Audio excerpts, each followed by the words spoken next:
Under the iconic twin spires at Churchill Downs, the people and the horses work hard.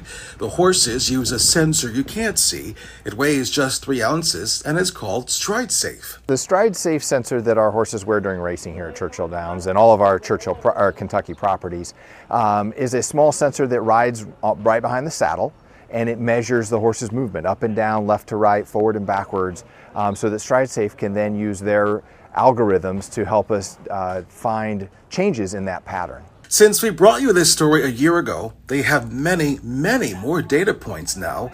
Dr. David Lambert says the precision of the analytics has gotten better in a big, significant way. We can even tell them which leg, we can even tell them what kind of a disease process is most likely, what the fracture type might be, so we can give them a very strong indication of where to go, and then they can start working on the horse and diagnosing it. Dr. William Farmer tells me they were very excited to welcome StrideSAFE to Churchill Downs. All of their Kentucky tracks for the past year have been using it. He said it's really good to help them collect a lot of data.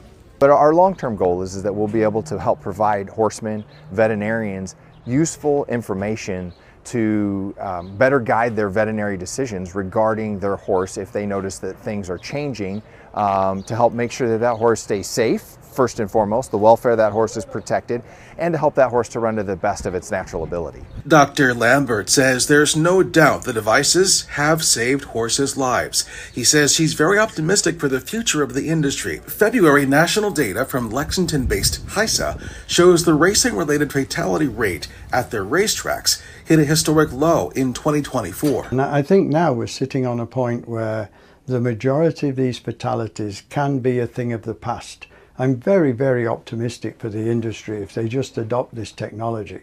These things are going to go away. We can see them coming as much as a year beforehand. As this thing goes forward and gets into the universities and gets the right attention to future research, there's going to just be an explosion of information about the athletic horse that's going to come from this data source. So I'm very optimistic about the whole process. I think it's going to do a lot of good over time. Dr. Lambert says they're going to publish 5 to 6 papers this year in the academic press so that veterinarians will recognize the validity of the whole process. Reporting at Churchill Downs, I'm David Williams, Spectrum News.